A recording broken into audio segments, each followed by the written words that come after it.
Wait, it's March?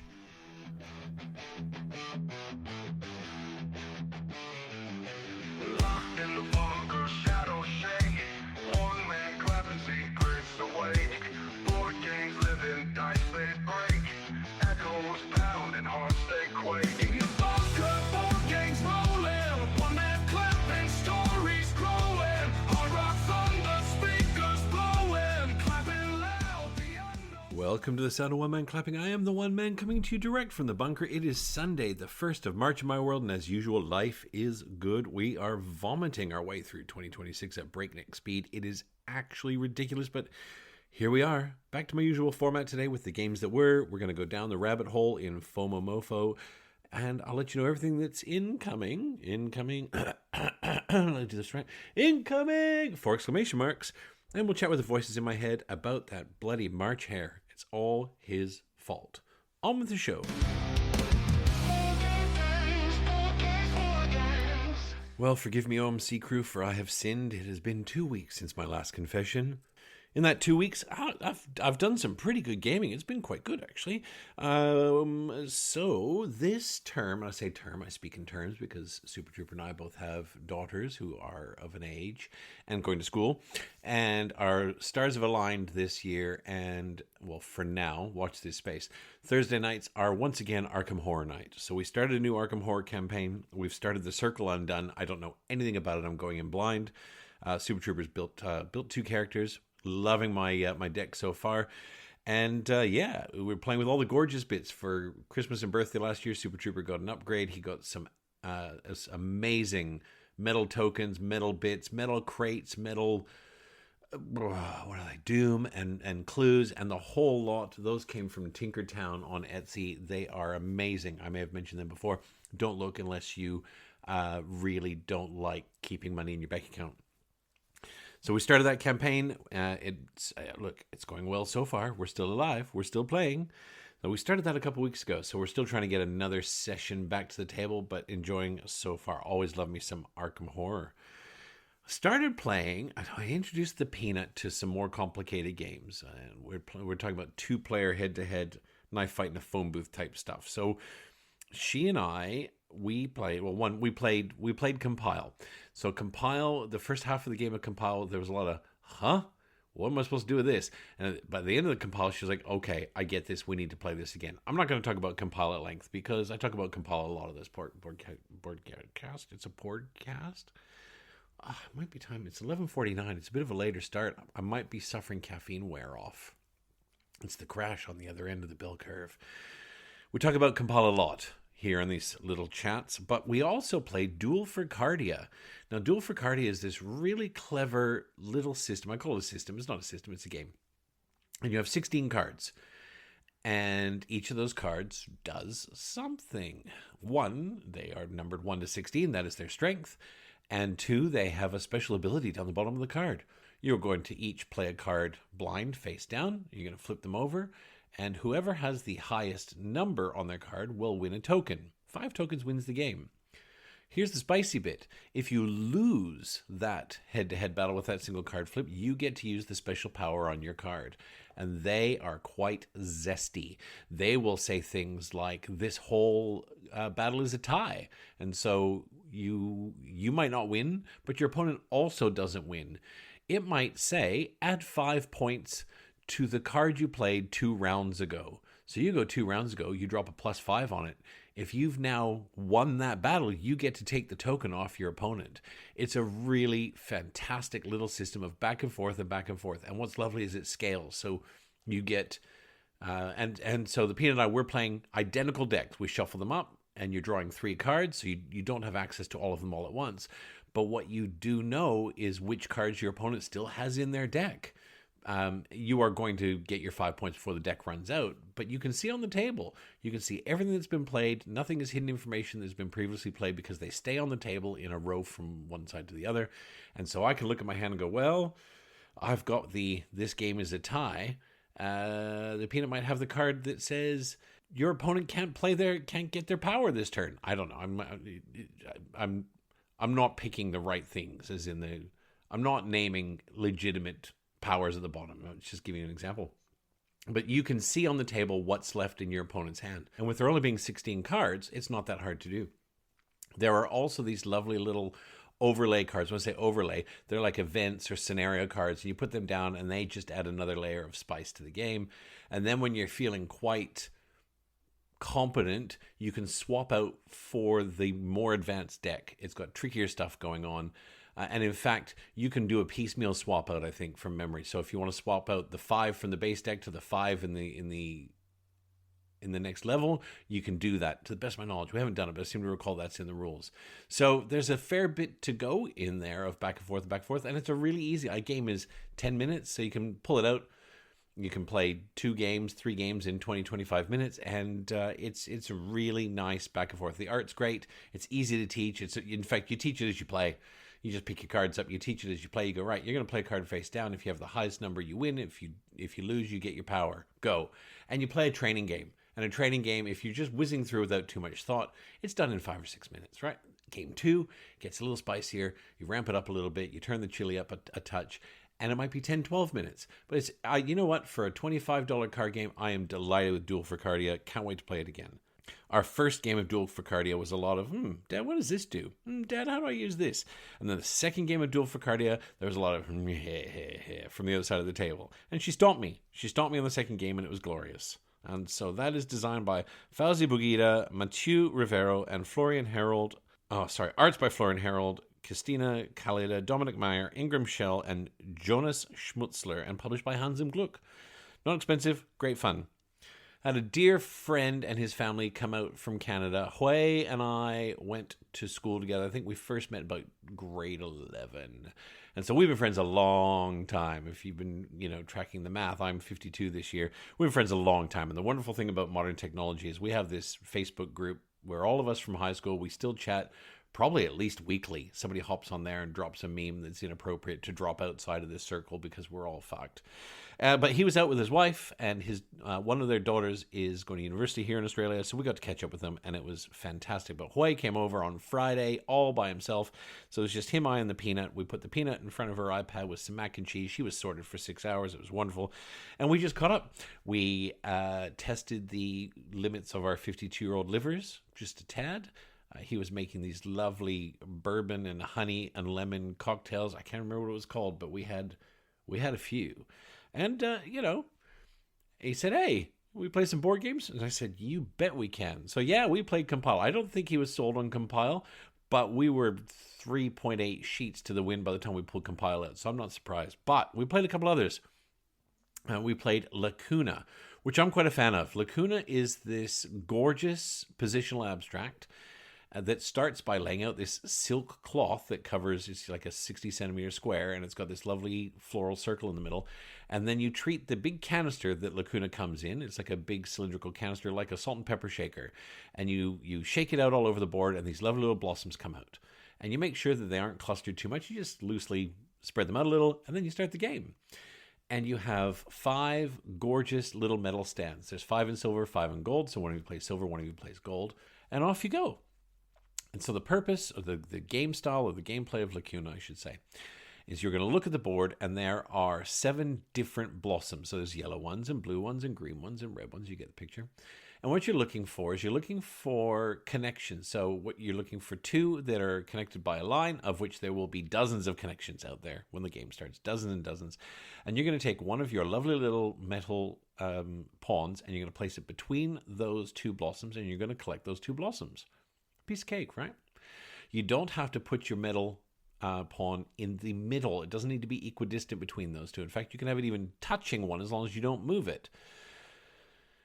And back and forth and back and forth. And so then what's happened is after 5 rounds, each of us has collected 10 blossoms. There are 7 blossoms, and there are 7 of each. So 49 pieces out on the board. And then what happens is there's a little ruler that comes with the game. You can use a piece of string, whatever you like. And you're going to go around the board, and it's area majority-esque in that it's a majority of 1, but whichever pawn is out there is closest to the remaining blossoms will collect those blossoms. So you go around and you go, well, this pawn here gets these 3, and the next pawn around gets these 5, and the next pawn only gets 1. And you go around and you measure and you collect all the blossoms. And then It's whoever has won 4 of the 7 colors. You win by having more than your opponent. So there are 7 of each. So if you get to 4 of a color, you're going to win that color. You don't need to chase it anymore. What's really fantastic about Lacuna is, again, like Duel for Cardia, you can lay it out and go, right, we're going to play a game. This is how it goes. Bing, boom, bing, boom, done, done, done. You can have the whole game done in like 5, 6, maybe 7 minutes, right? But when you're collecting at the end, that's the aha moment when you're looking at the board and you can see people playing for the first time and go, aha, I fucking got it. I can see the matrix, because where you place your pawn between the 2 that you're collecting initially is going to position it wherever it's going to be for the rest of the game. Now, you can pick 2 that are, you can draw a line to that are on absolutely the opposite ends of the board, so long as there's nothing in between them. So you could sometimes find these 2 blossoms out there that are absolutely on opposite ends of the board, and it gives you a lot of leeway to drop your pawn in an area where there might not be any other pawns. And it's fabulous. It's a full game of Lacuna is 15 minutes once you've learned how to play, and it's 15 minutes. It's only 5 moves. You drop your pawn out, you collect 2 blossoms. But it's as that board state evolves. This is not Go or chess by any means, but there's a lot of thought that can go into where am I putting my next one. You might not plan out, it's more tactical than strategic by a mile. You can't really plan out your next 3 or 4 moves. You can scope out 2 or 3 good spots, but where your opponent places their pawn is going to meaningfully change your mind, because if they're closer, they're getting the flowers at the end. Lacuna is beautiful. It is gorgeous. It is not expensive. I think I picked my copy up for $23, and it's easy to teach, fun to play, and so we played a couple of games of Lacuna, Hue and I. That's by Mark Garretts and art by Nick Leifheber and published by CMYK. So later that night, not much later, because as I said, there was a fair bit of golden liquid involved. We had a few gorgeous beers to begin with. And what did I do? I put a lamb on the charcoal. I made flatbread. I made homemade pita flatbread. We had a lovely little salad of farm-ripened tomatoes and feta and chopped parsley. Think of a love child between Greek salad and tabbouleh. It was beautiful. And fresh flatbread. And I got this beautiful lamb leg, and I rubbed it down with lemon and oregano and garlic and olive oil, and I threw it on charcoal for about 3.5 hours. It's just offset, not direct heat offset, so it's like just gently simmering away out on the charcoal. It was beautiful. That's what we had for dinner. It was 11 out of 10 good. So we had that. We had a couple of fabulous beers, and so we also played Orbit. Now, Orbit I've talked about before. Orbit is owned by Project L. She was kind enough to loan it to me. The Fox really likes Orbit. It's one of those games that I'm looking at and going, oh, when that leaves my bunker, we may need to think about getting a copy, because the Fox really likes Orbit. I think the Peanut will like Orbit. I like Orbit a lot. And now I've noticed here in Australia that the deluxe upgrade bits, the wooden moons and whatnot, are available finally. So there's every opportunity that, when there's nothing else in the queue, that I am pre-ordering, that Orbit might enter my own collection. But Orbit is a game. It's a race game. Dr. Reiner's known for race games. This is, of course, by Reiner Knizia. He's known for race games. The Road Quest for El Dorado, one of the most famous. But in Orbit, you basically have a board, and you've got, I think it's 8 planets that are following an orbit around the board. Now, this orbit is not spinning around in circles. It's like this bizarre Z zigzag across the board. Some of them cross themselves. These are not orbits that could exist in the physical world, but they are fun for the game. And you've got cards in your hand. You've got 3 cards, and you're going to play a card each turn, and that card will tell you how many spaces your little spaceship can move, and then it will have little icons on it for the planets, and it will tell you which of the planets are going to move down their orbits. So the card you play will dictate which planets move, and how many spaces you will move, because the object of the game is for you to actually pop your little spaceship onto each of the planets and then get back home to your planet first. It's a lovely little game system, because you spend your whole game with 3 cards, and you get more cards through the game, as in you have a way to unlock more cards in your hand. That just gives you more choices. You're always only ever playing 1 card. But it's a push-pull between, do I want that planet closer to me, or do I want it further from the Fox? Do I want that planet to move further because she's about to skunk me, or do I need to get that planet closer to me? It's so simple. It's play a card, move yourself, move a planet, there's a couple tiny little layers in there of, there's some tokens you can grab around the board which give you special upgrades. You've got 3 one-off powers that you can use in the game that give you little extra boosts, but really that's the game. And it's fabulous, and it's done in 45 minutes. It doesn't overstay its welcome. It's beautiful to look at, as in it's just it's this solar system board with grids all over it, but you've got these lovely chunky wooden planets on it, and you've got these lovely little 3D spaceships that are zooming around the board, and your player boards are great. It's easy to set up. It's easy to teach from scratch, because we were 80% stonker by the time I pulled Orbit out, and Hoy loved Orbit. He really enjoyed it. He beat my ass. He rinsed me at it, but it was fantastic. Absolutely fantastic. So that is, of course, by Dr. Ryan Knizia, art by Vincent Dutray, and published by Bitewing. Bitewing's doing a lot of the publishing for Dr. Knizia these days. They're releasing a lot of campaigns year on year, sometimes 2 or more in a year, and sometimes 2 or 3 games in a campaign. And a lot of those are reskins. I can't remember if Orbit's a reskin or retheme, but when you have 900 games to your name or whatever it is, it hardly matters anymore. And we also played a game of Land vs. Sea. Now, I hadn't played Land vs. Sea in probably 3 years. And what I love about Land vs. Sea, now Land vs. Sea has 2 or 3 different extra levels of expansion, well, not expansion, but say modules in the box that you can layer on. I've only ever played the base game. The base game is really, really simple. You've got a stack of hex tiles, you've got a tile in the middle of the table, and on your turn, you've got 2 tiles in front of you, and the tiles are double-sided. So you've got 2 on top, the tops that your opponent can see, and you've got the backs that your opponents can't see. And what you're trying to do is, one of you is trying to build land masses, and one of you is trying to build sea masses, and you're basically laying a tile out. And again, you've got this push-pull of, do I want to work on mine, or do I need to fuck my opponent because they're looking like they're about to close off a chunky little landmass or an ocean mass? It's delightfully simple. You cannot play Land vs. Sea for 3 years and open the box and go, yeah, here you go. 2 tiles, set it up, and go. It's an 80-second refresh on the rules. If that, you really got to just talk about some of the other small icons and how the points work. And really, it's a delight. The Peanut loves Land vs. Sea. She has this, I'll call it disability. It's not disability, but she has this disability in that she only chases like 75 pointers. She's like, 3 points. I don't want a 3-pointer. That said, she has beat my ass on a number of times with Land vs. Sea.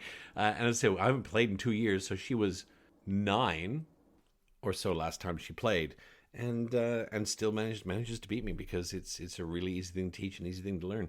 We played Land vs. Sea. I can't remember who won between Hoy and I, but we thoroughly enjoyed ourselves. And the fact that we got 4 board games played with that amount of poison coursing through our veins is a fair triumph, I must say. So that was all 2 weeks ago. And last week at the start of the week, but managed to get some good stuff in. The Peanut, the Fox, and I, we played a game of Flip Tunes. Now, Flip Tunes was a gift, I believe, for Christmas from the lovely Project L. And Flip Tunes is this, I'll use the term silly little game. It's not silly. It's basically just a market rinse repeat game, which is really quite clever in as much as what it's able to do with such a small rule set. So in Flip Tunes, you have all these cards. Everyone has an identical 6-card starting set. And the cards have a point value on them, and they have sometimes a little extra zing on them. Might be a power, might be something you do when you get the card from the market, might be something that happens when you play it into a certain spot. It might be something that leverages another card that's either out on the table for you or your opponents, or in the market, or a card that's in your tableau. And basically what you're doing at the start of your turn is you're going to play 6 cards. Left to right, 1, 2, 3, and then a second row below it, 4, 5, 6. And then you're going to tally up your points. Now, they're ostensibly performing animals. It's called Flip Tunes. They're animated in the style of like early 80s animation, but ostensibly they're kind of circus animal-y, right? I would guess it's like a circus animal thing. And what you're trying to generate is fame points. So if a card has 2 points on it, you get 2 points. If a card says this card's worth 2 points and it's worth an extra point for every dog on the table, well, then you can look at the Fox's tableau and the Peanut's tableau and the market, and you get extra points. Now, that's not how it works. Dogs work differently. You get straight up 5 points for a dog if there's another one on the table. But it's an example of how they leverage each other.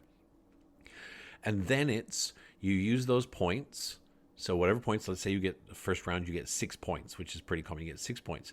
For 5 points, you can dismiss one of your cards, right? And I think caterpillars you can dismiss for 3. So if I have 6 points, I dismiss one for 5.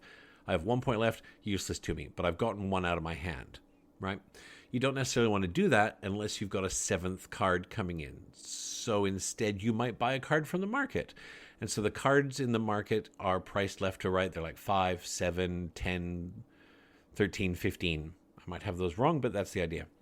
And what happens is as the cards come out, their value in what they contribute in points is reordered. So if, for example, I pull a card out and it's value 3, it will go between a 2 and a 4 if they already exist. So you reshuffle the market every time. So the high value point cards are always the most expensive. That I like a lot because it means unlike a lot of markets where if you draw one, they all march to the left, sometimes you get a glorious card that is just magnificent and you get it for almost nothing. That doesn't happen in flip tunes. The good cards are always the most expensive. So instead, you might buy a card from the market on your first turn, and that goes in, and then at the end of the round, you shuffle all your cards together again. You lose any fame. Fame doesn't carry over, so you reset your fame to 0, and then you go again. You play 1, 2, 3 at the top, 4, 5, 6 on the bottom. If you've bought a card, you will have a spare card in your hand, so you're not guaranteeing that you're actually getting that new card out.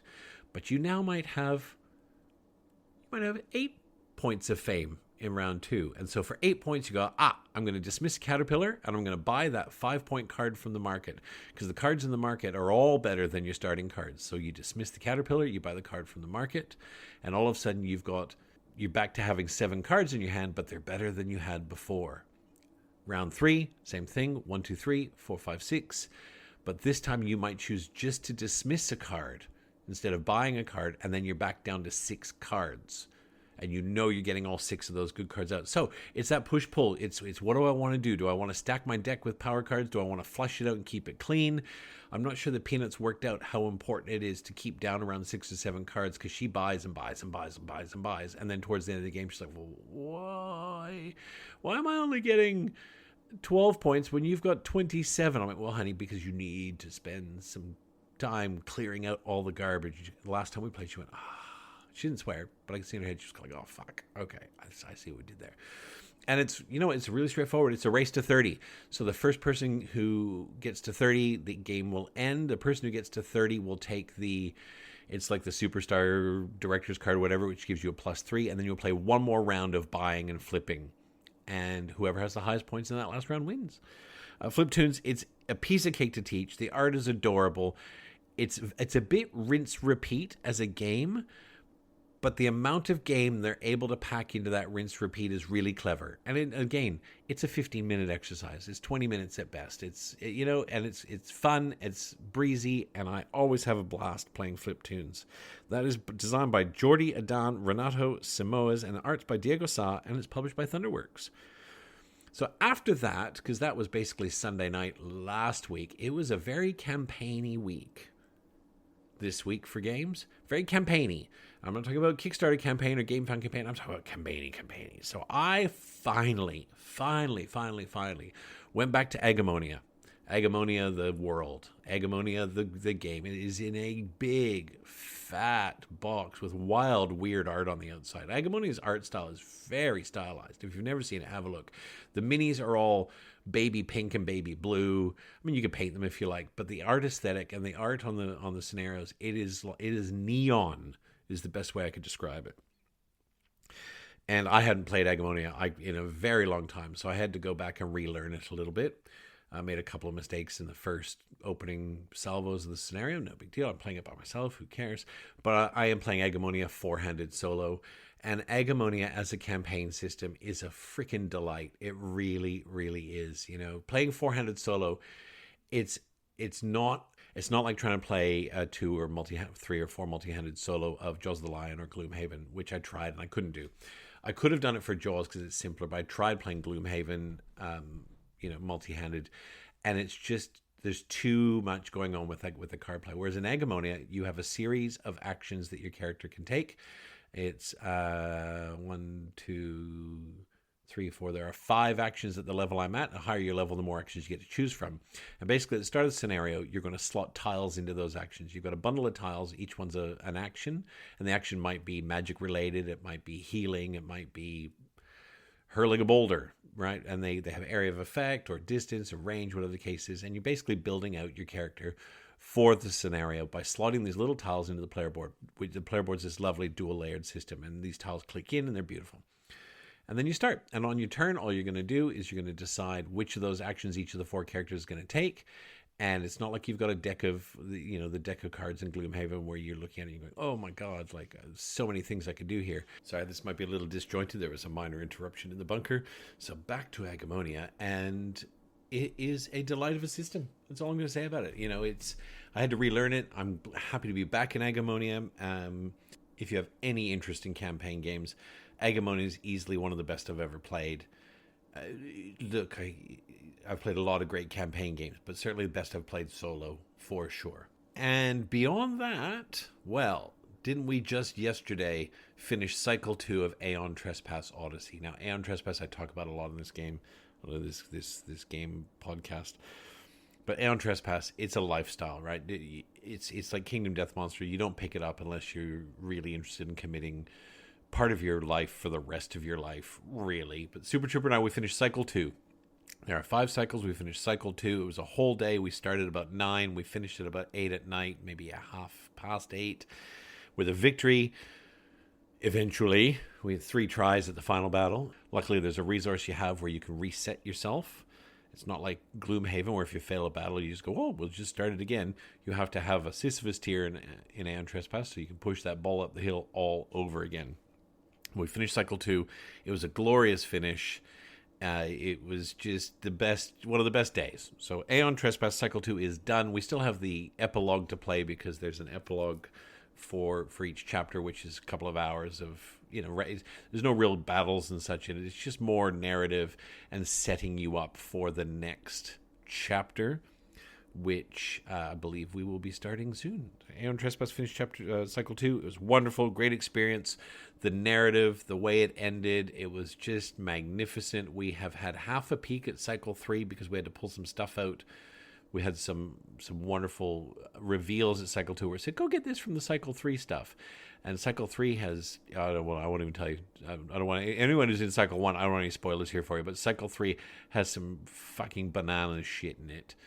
It's just wild where it's going in Cycle 3. So that was it, Aeon Trespass. We finished Cycle 2. It was wonderful. And those were the games that were. We're going to take a break now and pump some ads into your ear holes so that I can finance this beautiful little podcast, at least in tiny parts. Stand by.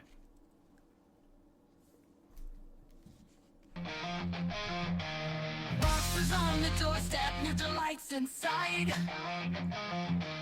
Heaven's on fire, fields to divide. Thank you kindly for suffering that. I am back, and I appreciate it. Feel free to fast forward through those. I think if you skip them, they still count. I couldn't care less, to be honest. I'm not here for the money because, I think you listen to an ad, I get 1/10 of a cent or something. But I appreciate that 1/10 of a cent. It's your time. All right. Incoming. Not a massive 2 weeks for incoming stuff, but some good stuff. So first up, shout out to Dean from Advent Games. I got the two expansions for Pirates of Maracaibo, which I had pre-ordered a while ago. They've finally released on our shores. One of those, I think, is Captains, and one's called Bermuda Triangle. They add asymmetrical starts. I'm a big fan of Pirates of Maracaibo. I think it's a fantastic game. It's great solo. It's a wonderful solo game, but I've played it multiplayer a couple times, and it's easy to teach. It feels and tastes like Maracaibo without the uber death crunch that Maracaibo comes with. And don't get me wrong, I'm a big fan of Maracaibo. We're still working through the campaign of Maracaibo. That's Super Trooper Dusty and I. We need to get back to it. We haven't played since before Dusty was in Europe last year, so we're probably coming up on at least a year since we played Maracaibo. But I really like Maracaibo. Actually, I got birthday games coming up this month. If Dusty's around on the Saturday, maybe we'll squeeze a Maracaibo in. We'll see. Watch this space. So those two arrived, and also my copy of The Old King's Crown has arrived. The Old King's Crown has been sold out worldwide, thanks to, in a large part, to EFCA no pun included, singing its praises on his YouTube channel. I had actually ordered mine before that, but only just before. And yeah, look, it's here. It's in the bunker. It's still sitting in shrink. I've looked at the solo mode for it. I'm not convinced the solo mode is something that I'm really interested in, but I will give it a go. But the art is fantastic. The gameplay is just, it's so spicy, the gameplay, and it's not fuck you or take that, but it is essentially, it's a glorified lane battler. And I just love the look of it. Old King's Crown is also coming back to GameFound, I believe, this week with a reprint and some expansions. So I will be looking at the expansion content because I haven't played yet, but I really love the way it looks. And I mean, love the way it looks for gameplay in this instance. The production is nothing to sneeze at, right? It really is. There's nothing to sneeze at in the production, but the gameplay looks fabulous, and I am very much looking forward to that. In fact, if I can, I am at the Board Game Barbecue Day on, I believe it's the 14th of this month on the Saturday. If you're there, give a shout out. I'll wear my OMC t-shirt. I may try and squeeze a game of Old King's Crown in on that day if I can. We'll see. Watch this space. And then, I had a wonderful February financially, and look, I'm not bragging. I'm just telling the story. You know, I'm very lucky the position I'm in. I have a wonderful job that I love. My wife has a wonderful job that I love. And no, that's not an error. I love that she has the job she does because it means that we have quite a comfortable life. And February is a good month, always every year in February. So there's always a little bit of splash cash comes out in February. So I have decided to take the plunge, and I invested. I don't know if you call it investment. It's not an investment. It becomes a new black hole for your life. But I bought a 3D printer, which arrived last week and has been running hot ever since. And it will be the end of my love affair, unfortunately, with Folded Space. My dear Folded Space, I love you with all my heart. I've been a Folded Space junkie for about 5 years. I have Folded Space inserts all around me. I have loved every minute with Folded Space. And I now can just go bloop and print whatever I like for inserts or deluxe components. So anyway, we may circle back to this one in voices in my head. Spoiler alert. And that's it for incoming.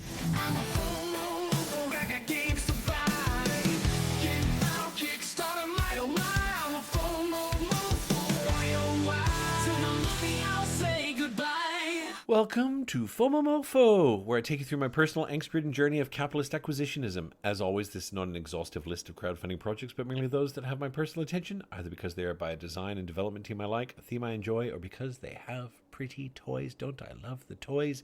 And in a perfect world, it is all three. Sweet baby cheeses. It is ramping up again for 2026. Hold on to your wallets. And my words to live by are no browsing crowdfunding while drinking wine. Not that I've ever pledged for anything while my decision-making lizard brain is in an impaired state. That has definitely never happened. But it's going to be a wild ride. It's starting back again. So first up, Awaken Realms. Whew, Awaken Realms, man, they're a juggernaut in crowdfunding, and they deserve to be. They make great stuff that's overproduced, that's made just for little fangirlies like me who love lots of plastic and stuff. They now have what I'm calling the Black Friday pledge method. They have just launched the Labyrinth Chronicles, which is a 40-year-old board game. It's got the Awaken Realms treatment, and it's got all the bling. If you're not familiar with Labyrinth, I wasn't familiar with Labyrinth. I'd never really played Labyrinth growing up. Labyrinth is basically a game of trying to puzzle your way through the labyrinth to collect little tokens, and each turn the labyrinth is going to shift. All the columns and rows, go through a process throughout the game where they shift, and sometimes that opens new paths up, sometimes it blocks things off entirely. And you're trying to scoot through and grab little tokens. It's competitive, it's co-op, it's gorgeous to look at. Let's not fuck around. It is absolutely gorgeous to look at.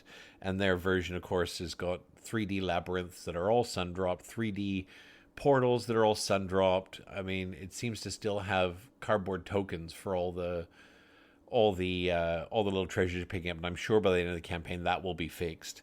But they're calling it Express Crowdfunding, which is a new GameFound model. Of course, GameFound is owned in part by Awaken Realms, which would make perfect sense if you can vertically integrate that part of your world. When that part of your world is giving you millions upon millions of dollars, then that would make perfect sense.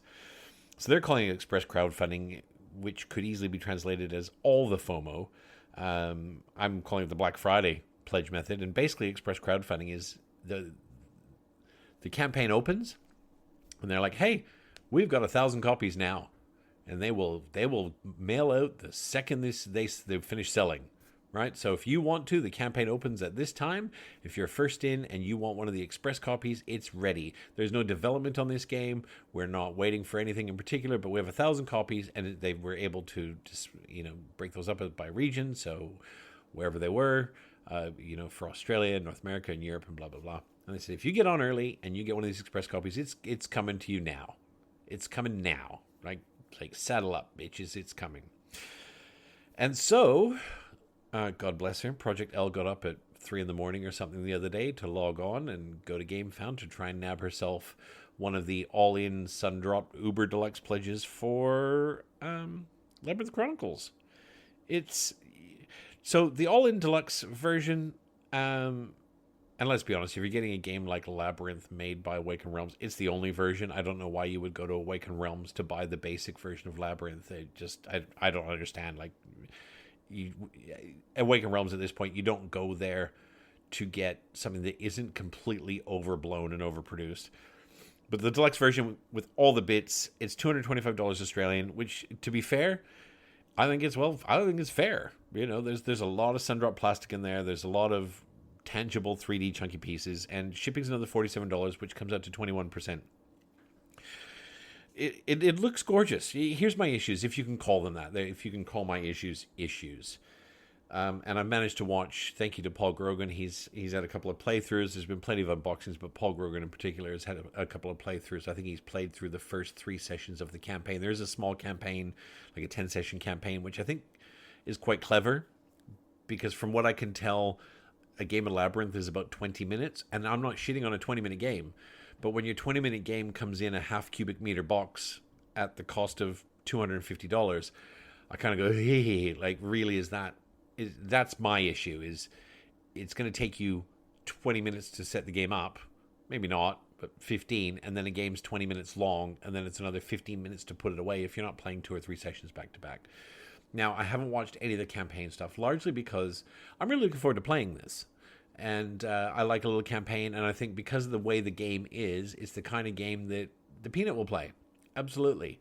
I'll be waiting in line because, thankfully, Miss Project L has been successful. She got online, and she got one of those copies, so it's coming to her soon-ish.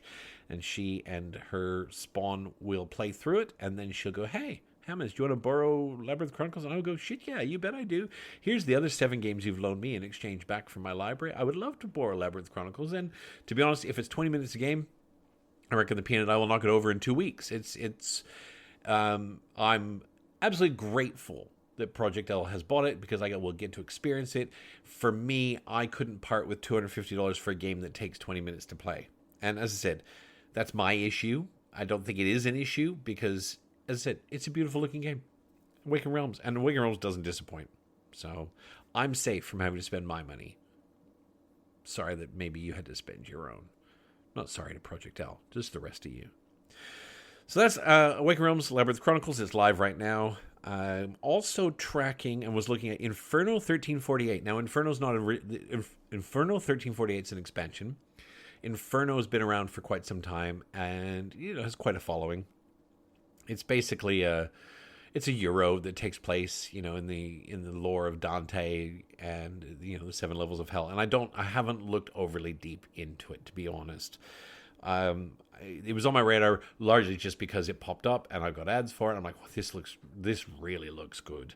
I've watched a little bit. I've watched some older reviews on the original Inferno, and I've watched some not unboxing, but some takes on the new 1348. I think I'm not sold on the gameplay for me personally. I think the board looks beautiful. I think the pieces look stunning. I think the production is amazing. This campaign's on GameFound right now is for basically the Deluxe Collector's Edition. So you can't actually I don't think you can buy the expansion separately, or maybe you can. Oh, they do. They do have 6 or 7 levels of upgrades depending on what you've had before, but I believe they all include the expansion and the collector's box and all the new stuff. But if this is for the Collector's Edition. The production, as I said, it looks fabulous. It really does. They're quote-unquote promising delivery before the end of the year. We've all heard that before, but really, when anyone says, yeah, you'll have it by Christmas, I'm like, Christmas which year, buddy? And I don't care. I don't care, but don't pull the wool over my eyes. Maybe. I mean, it's March. Today is March. Having a game that is not finished crowdfunding is going to be here by Christmas. You better be ready to hit go on it. So who knows? The full enchilada is $400 Australian, with shipping is another 47, so that's only 12%. But you're basically looking at $450 for a game where the gameplay isn't really grabbing me, and it's a no for me. But in this modern era of 2026, $400 for a crowdfunding game, I mean, yeah, it's a lot, but it's also not. Like, I mean, and we'll come back to that. We'll come full circle on that. But for me, a $400 game, like, I spent $235. I remember, because I bought it aftermarket. I didn't get all the Kickstarter whiz-bang extra deluxe stuff, but I got retail Egomonia for $235. And let me tell you, I'm going to get my money's worth 10 times over with that. And it's a wonderful, wonderful thing. And that said, I have happily spent $300 and $400 on games. It's just, I don't think there's $300 or $400 worth of game in this for me. But if you are an Inferno fan, let me tell you, it looks beautiful. If you love Inferno, or even really like Inferno, I might feel differently if I'd actually played it, to be honest. But $450, it's not for me. But it's there. It's there. And don't rush, because Pledge Manager late pledges will open, right? It's open for another 12 days. You can bet the Pledge Manager will open sometime later. You'll have plenty of time. Up next, another big chonky of the chonky. This is from IV Studios, who I'm becoming more and more of a fan of. You know, I have a couple of games by IV Studios. I have the Pillars of Fate and Scales of Fate that recently fulfilled. There's another campaign that's fulfilling later in the year. Oh, it's a solo battler. What was it called? I'm going to pause and look it up, because it's worth it. Honor's End. Honor's End's fulfilling later in the year, and it really looks fabulous. I'm very much looking forward to that. It's allegedly you can play 2-player, but it's a 1-player game, which I'm always grateful for. But this, and they've also got their Veiled Fate, which they've done. I think Moonrakers is theirs. They've got some really big games out there, and they've got a reputation for their production. This is, of course, for Fractured Sky. Fractured Sky is back on Kickstarter with an expansion. Now, I remember Fractured Sky coming to Kickstarter originally, I want to say 3 years ago. Does that sound right? I think it was in Kickstarter 3 years ago, maybe. And looking at it going, oh, that looks really pretty. But the gameplay didn't grab me at the time, you know. And I think at the time, it's not so much, but I want to say at the time I was probably like, hey, it's heavy Euros or fuck off for me, right? I just was really like in that space of like, I was just, I want to play midweight to heavy Euros. And I looked at this and I went, oh, yeah, okay, I could see. Okay, so, you know, fast forward a number of years. I'm a little more of an Omni gamer, and I'm okay with that. Hi, my name's Hamez, and I'm an Omni gamer. Not quite. There are games I will not play, but that's not because of their style. That's because the game sucks. I'm not going to name any names because I've already done that, you know, and I'm a nice guy. It's all positivity here in OMC. So Fractured Sky. The way Fractured Sky plays is you've got a screen with 10 discs behind it. 10 discs. And you've got these little airships that are going out on the board. And before you put the airship out on the board, you bring it behind your screen and you collect one of these discs, which are, of course, magnetized, right? Magnets. Everybody loves magnets. And then you grab one and the little airship goes out and you plunk it down into a space. This is an area majority game. Now, no one can see the value of the disc you've plunked on the bottom of your ship. Now, you have 1 through 10, I believe. It might be scaled slightly, but I don't think so. And the thing that's important to note is that in each round, you can only deploy 10 as a total, right? Oh, there are zeros. That's right. There are a couple of zeros, because if you put your 10 out, you have to send 2 zeros out. And the 1 and the 10 have a white rim around them. So when you deploy them, your opponents know it's a 1 or a 10. So you can do a little bit of hot bluffing with it. And what happens is you're going to, I believe you put, over the course of a round, you put 3 of these ships out. And there's a few other things you can do. You can buy buildings and put them out, and they give you extra presence in spaces. You can put markets out, and they give you extra resources, because where you are with your ships is going to generate resources, which allow you to buy more buildings. And each round, you're drafting a special ship from memory as well. I think that's really clever. So you've got the blind bit where nobody knows what's on there. If it's white, they know it's a 1 or a 10. But they know between those 3 ships, you've only got 10 all up. End of the round, you reveal your chips. Whoever has the most wins the area. They get the most benefits. Everyone gets a little bit of something out of the area in the end, but whoever wins the most gets the most benefits, and you rinse and repeat. There are hidden goals up at the top, and you can spend certain resources to get a peek at those goals. And I think Fractured Sky actually looks like a very, very clever game at this point in my gaming love. And it plays in about 75 minutes. And I'm going to fall back on this because you know how I feel about toys. Fractured Sky has a deluxe edition. Fractured Sky has a super deluxe edition. Okay, they've actually called it Super Deluxe. They're not hiding behind anything. They're not like, hey, Platinum, or hey, this is the Captains, this is the Emeralds. They're like, fuck that. Here's the Deluxe Edition. Get the Deluxe. The Deluxe is great. Here's the Super Deluxe. Do you want the Super Deluxe? Right? We're going to line these models up on the table with a razor blade and give you a straw. Would you like the Super Deluxe Hammers? I'm holding strong at this point. You know, it's the Super Deluxe. It's another $400 game, right? Is there $400 worth of game there? Nope. It's not a $400 board game. Is there $400 worth of production in there? Go have a look and decide for yourself. Honestly, I'm definitely not backing Fractured Sky. Especially, I'm definitely also not backing for the metal rift markers. Definitely not. So, yeah. Because if you win an area, you get a rift marker. And at the end, the winner is who has the most rift markers. And I'm definitely not backing for that. No, definitely not. That's not who I am. That's Fractured Sky. Up next, this is Perch. Now, Perch, I think, looks fantastic. So, specifically on Kickstarter, this is Perch Birds of Play. It's the Birds of Play expansion. Now, Perch, basically, it's another area majority game. And it's an area majority game with a whole lot of elbows at the table, basically. Each round, what's going to happen is you're going to draw, I believe, a number of little birds out of a bag, and you're going to add a couple of your own. And then in a round, you're going to put those out. And each little area where birds are going out has different scoring requirements, much like scoring requirements. So if you think much like El Grande, where you've got your little tiles that go out that say first place gets 3 points, second place gets 2 points, third place gets nothing, for example.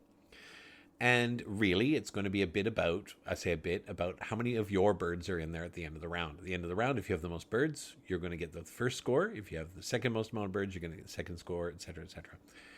The zingy bit on this one is sometimes second place pays more points, or sometimes third place pays more points. In between these areas will be ponds.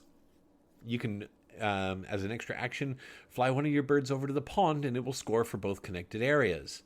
And when I say score, it will add to your presence to both connected areas. There are a number of little modules that layer on top of that. There's these gorgeous acrylic standees because there are other animals that make appearances and they do different things. Perch looks like this delightful little friendly game that is absolutely a close quarters knife fight. And I think it looks spectacular.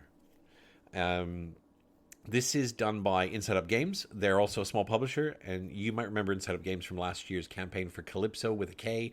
This was an ocean waterworld-esque tile layer, and the boards had this interesting sticky tech on them, so the tiles didn't slide around. They've also brought us games like Earth and Terminus. I haven't played Terminus, but I really enjoyed Earth. I should probably get some of those expansions. I've heard the expansions for Earth are really good. The deluxe version of Perch is beautiful. It's beautiful. You've got 3D birds' nests and bird feeders. You've got little acrylic standees for the animals. There's a version with minis, but I actually think the acrylic standees are nicer. And the deluxe version, I want to say deluxe, I mean, this is the acrylic standee version, not the Uber deluxe version. It's $82 Australian. Now, if you are on this fair island country with me, you know $82 barely buys you a rule book most days. Shipping is $25. It comes in at... Shipping is $25, but comes in at over 30%, right? And which is a lot for a game, but I think it's 30% because the game's not expensive, right? It's shipping at $25. I don't know where you get a Kickstarter ship for less than $25, to be honest. You know, they want to protect it, they want to make sure it gets to you. But to be honest, we're talking about $100 basically for a game that looks fantastic. The production looks great. It looks like it's gonna be super fun. It would literally be rude not to back this one. I'm just going to say. It would be rude. So that's Perch. It's on Kickstarter. It's on right now. I think it's on for another 15, 16 days or so. And I think it looks great. Last one for the day. This is Lunar Rush Innovations. Now, Lunar Rush wasn't really on my radar at all as a game. It's been around for a few years. Again, it's another small indie publisher. This is Dead Alive Games. It wasn't on my radar. It fell into my lap. I think it was a subject of one of my colleagues, another content creator, So Very Wrong About Games, did a piece about it with the Hungry Gamer, and they talked about it, and they were talking about the campaign and how good the game was. And I thought, oh, Lunar Rush. So I had a look at it. Lunar Rush is essentially a cube pusher. It's a trading game. It's basically an economic game, and not to make it sound overly dry, because again, I've been using the word spicy a lot today. This should be called the spicy episode. In Lunar Rush, you're basically transporting goods between Earth and the Moon. I think it's Earth and the Moon. Could be Mars. I think it's Earth and the Moon. That's why it's called Lunar Rush. And on your turn, you're going to be bidding, and the highest bidder will go first, and you'll be picking trade routes. Now, some trade routes are really fast, but they're going to come back with less resources, and some trade routes are really slow, and they're going to come back with more resources.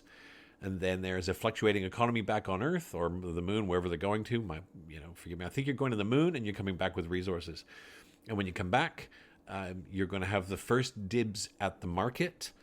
And the more things that are sold into the market, the cheaper those goods will be. So if you're coming late, your goods might not be worth as much. I haven't looked too deeply into that market as to how many different goods there are, but it's also largely simultaneous play.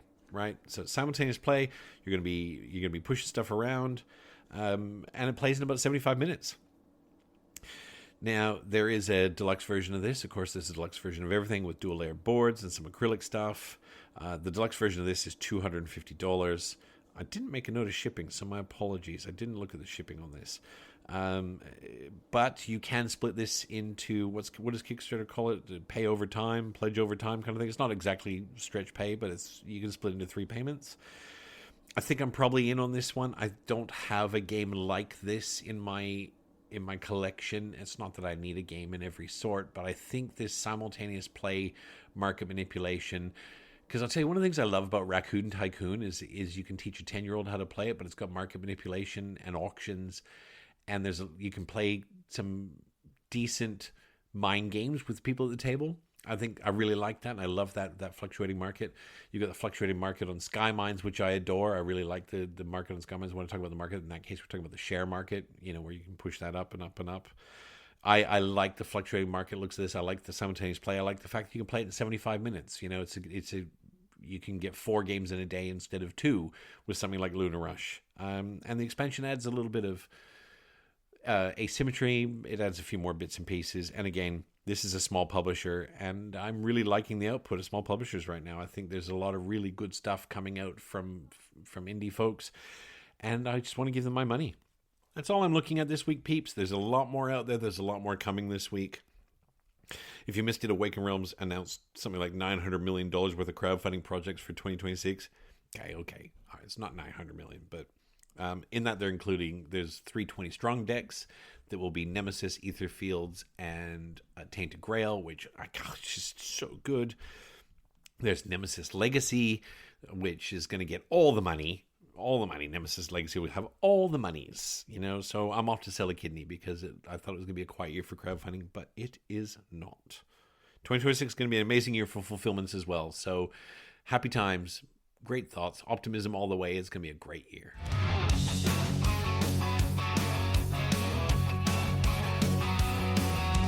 Voices in my head, I'm talking to myself. What board game should I get down off the shelf? This week on Voices in My Head, I want to talk about the March Hare. Now, you may have not read Alice in Wonderland. I don't know why you wouldn't have read Alice in Wonderland. Not only is it a classic, it's a great story, and it was written by a guy who's high on opium. So why would you not have read Alice in Wonderland? Anyway, in Alice in Wonderland, of course, you've got the March Hare who manages to get Alice's attention, and then he jumps down the rabbit hole. And Alice, who's too curious to contain herself, she follows him down the rabbit hole. So I want to talk about rabbit holes. Because in board games, that fucking March Hare is all about dragging us into corners that we never knew we wanted to be in before, right?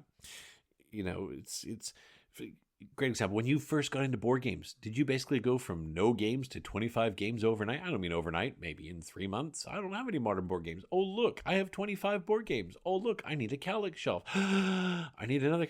Okay, yes, I feel targeted by my own statement. That was me.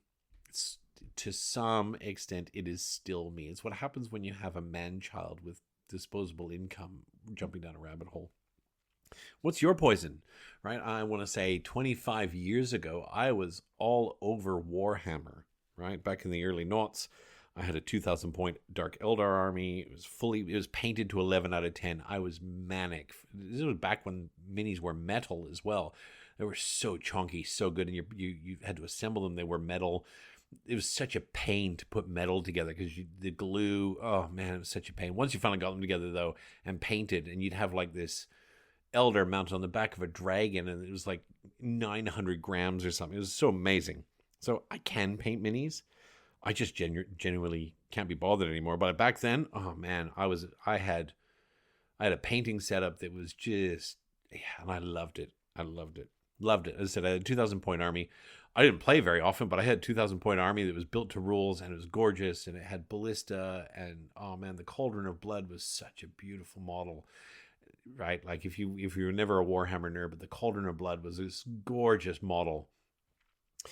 Anyway,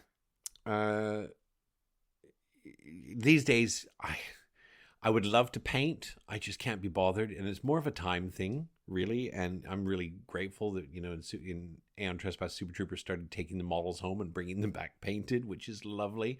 I've just invested in a small cheat project. I've got myself a set of acrylic paint textas or markers. Don't judge me, but I want to see if I just can base the models and maybe throw a single contrast and then do the detail with the markers. We'll see because I would like to be painting. I have painted my mechs for Anachrony are gorgeous. I have painted a few of the models for Aeon Trespass. I did a pretty good job of Hecaton. He looked pretty good. But anyway, painting models. Who out there is painting models? Who out there wants to paint models but doesn't have time? Who out there wants to paint models but can't just like... But then you're playing with gray models. That's why I love Sundrop, right? Another rabbit hole. Anyway, what's your poison? Warhammer. So for Christmas last year, I bought Project L an army speed paint starter kit. I think there were 16 paints in there because she mentioned in passing last year that, I might like to try mini painting. So yeah, I go to that for Christmas. And she is like, where's that March Hare? I'm going down the rabbit hole. Fuck y'all. Woo! And now she's like, I need more models. I need more paint. Nuln oil. What's Nuln oil? I need some Nuln oil. More brushes. She has literally drunk the Kool-Aid on that one. I have no complaints because I'm quietly hoping she will get good and then run out of minis to paint. And I can go, hey, Project L, would you like some more minis? Now that you're doing a good job with them, would you like these ATO minis? Would you like these minis for Hegemonia? Would you like all my minis for Wonderland's War, which I based the other day. I based them like a year and a half ago in a black, and now we're playing with like Vanta black minis when we play Wonderland's War. I had every intention. Like, hey, would you like to paint my Wonderland's War minis? That would be great. So yes, I'm quietly hoping that she's going to get really good at painting minis and then run out of minis because I have a few. But that March Hare, he doesn't just run down one rabbit hole. There's a whole series of them, right? And we follow them all. Deluxe parts, deluxe components, right? Once you've got games and you look at deluxe components, you're like, oh, metal coins? Sure, let's have some metal coins. Minis instead of cardboard standees? Yeah, I'll have some of those too. Yeah. Acrylic tokens? Oh, yeah. Yeah, it's like there's a guy in a back alley with a fucking trench coat with all the parts, and they go, hey man, you want to deluxify your game? Because I'll tell you what, I sure do. I sure as do. Playmats. I flip back and forth on playmats all the time. I have a number of playmats that I really like. I try to avoid playmats for everything because I don't really have a space to put them. And if I'm being honest, the art on playmats is oftentimes quite inferior to boards. But where I have a game where there's a lot of chips or there's a lot of bits I want to pick up, I do like playmats a lot. I do. And so I have a number of them. I know people are like, is playmat or nothing, man? You got a playmat? I want a playmat. And I'm like, if I'm looking around the bunker, if everything had a playmat in here, I would literally probably die from neoprene fumes. It's that wild. But I get it. Oh, I get it. Right? Let's talk inserts. I've been a folded space junkie for a long time. And now I have 2 wooden inserts. One was gifted to me by Super Trooper, and that's for Terraforming Mars because he ended up with the Terraforming Mars Uber box. And so I have a broken token wooden insert in there. I have a beautiful wooden insert with acrylic lids, and it's all engraved for Spirit Island. It is gorgeous because Spirit Island, of course, I have all the upgrades for Spirit Island. I bought them off Etsy and third-party market. But by and large, it's been folded space or nothing for me, largely because they're inexpensive. They're easy to put together, they're convenient. I really, really like them. But you want to talk rabbit holes? Well, Hammond's just bought himself a 3D printer. And it is just a joy and a half, right? You know, and my eldest daughter Lou's in IT, and she's like, "Oh, I've not really, done anything. Don't really know anything about 3D printing, but Dad, you don't know anything about modeling." I'm like, "Kid, I need to know how to push a button because you can go into Thingiverse or you can go into Bamboo Labs database, and there are 10,000 things there that you can be a strategically shaved monkey, and you just go, I like that. I'm going to put that in, and I want it this color and this color and this color, and I'll see you in 5 hours, bitch. I am coming back to a new toy." Oh, man. I'll tell you what, like, it's so... The printers themselves, I say it's economical. It's economical if you have some money, right? The printers aren't, I would say, compared to... And my printer is not a brand new one. I would say it's new, but it's not a newest model. It's probably a 3-year-old model, and it is fantastic. It's fantastic. It merges with my iPhone. It merges with my desktop top app. And the first thing I did was I bought Aberration at PAX last year, and I was there, and it was all deluxe. When I say all deluxe, it was 98% deluxe. And the designers and the distributors were there, and I said, because I got to play it. I got to play it at PAX. It was a wonderful Aberration. It's this wonderful co-op tower defense against demons, and it's really well done. And we played it, and I said, "Have you got this here?" And he said, "Yeah." And I said, "Okay, I'm going to take one off your hands." And I was talking to him, and I said, "Has this got all the bits in it?" And he said, "Yeah." And I said, "Even those little campfires?" He goes, "Oh, no, not the campfires." I'm like, "What do you mean not the campfires?" He goes, "Well, that was a Kickstarter exclusive." I'm like, "Dude, I just played with campfires. You tell me." He goes, "Yeah, there's tokens in there." So these shitty little... There's another token in there, too. It's a purple one. I'll have to look it up because I can do something with that. Anyway, there's little 12 millimeter cardboard discs that are your campfires. I'm like, I can't play with that. That's unacceptable. So of course, and this is one of the, I've got a lot of games that can use deluxification still in the bunker, but the one that always stood out, we would say in Australia, say it stands out like dog's balls, because if your dog hasn't been snipped, you can see those from 5 miles away, was the campfires for Aberration. So I hopped on, I logged in, got all set up. I just searched campfire and went bing. I'm like, it's right there. It's like 14 mils across. It's 2 colors, got brown logs and orange flames. I'm like, well, I've never printed anything before, so let's just do a quick test. Just give me like 5 of them. 5 beautiful little campfires. I think I need 15 or 18 for the game. I'm like, it's in the queue. Campfires, done. Boom. Finished. There's an orange one there. I think it is the stun tokens as well. They were a Kickstarter exclusive, so I'll have to look at those and see what I can find. They're purple. So we're doing that. It's been running hot ever since. It only arrived. It's Sunday. It arrived on Friday, and it's been running hot ever since. I'm currently running through the prints for this spectacular setup for Shackleton Base. It's going to augment the inserts that are in this. So Shackleton Base comes with these gorgeous little tuck boxes, but these have inserts for the tuck boxes because the tuck boxes are just full of crap. There's just stuff rattling around in there, and then the rest of the components are all done. And then in Shackleton Base, you've got these little dome buildings you're putting out. Well, can't you just print off 3D domes? Yes, you can. Do they fit in this insert? You bet your ass they do. So happy. So happy. STLs, which stands for something, but basically they're the files that you print. They're free everywhere. They are free everywhere. Next in line after Shackleton Base, there's a wonderful insert for Pirates of Maracaibo. Pirates of Maracaibo, just like regular Maracaibo, it's like 43 Ziploc bags chucked in a box, right? Okay, it's fine. It's fine. But there's an insert that will hold the expansions that have just arrived. Filaments are not expensive. When I say not expensive, you can get them. They're like $25 a reel, and you can refill the reels for $18. And when you see the weights of these things that come off, it's bizarre to me how this can even happen in my house, and I can print such high quality stuff. Anyway, that's my recent rabbit hole. That's the one I'm going down now. Now I'm still down all the others, right? Yeah. Yeah, all that's to say is that fucking March Hare, he's coaxed me down another hole, but I couldn't be happier. This week's clap, this is going specifically, and I want to say this is going to friendly local game stores, which I've probably done before, to be honest, in 55 odd episodes. This is technically episode 51, but there's a handful of bonus ones out there. I'm sure I've given the clap to friendly local game stores before, but this is specifically for Dean at Advent Games. Dean is a fucking legend. Advent Games is just north of Sydney. He has a spectacular array of products, all priced. I don't know how he prices so well as a small business. He has flat fee shipping. But in particular, I received 2 expansions for Pirates of Maracaibo from Dean last week. And they shipped, and I got a shipping notice, and I immediately wrote back and went, thanks, mate, love your work. And then I got another notice saying, you've been credited $8 from Advent Games. And he sent me an email going, hey, just so you know, one of the expansions was cheaper than he had anticipated when he ordered them, and he wanted to refund $8 to me for that savings. And I'm like, do you know what? He could have not, and I would never have noticed. I have never once gone back to look at how much a game is versus what I paid for once I've decided to buy a game. Never, ever once. And Dean is a businessman. He needs to make money to feed his family and do all this stuff.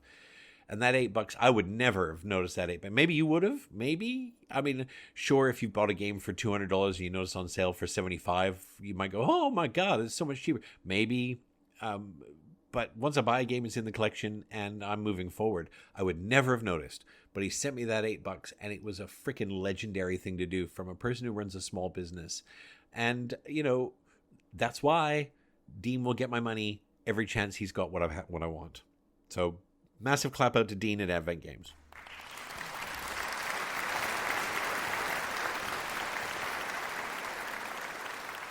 You can reach me on all the socials. You can find me on Facebook by searching One Man Clapping.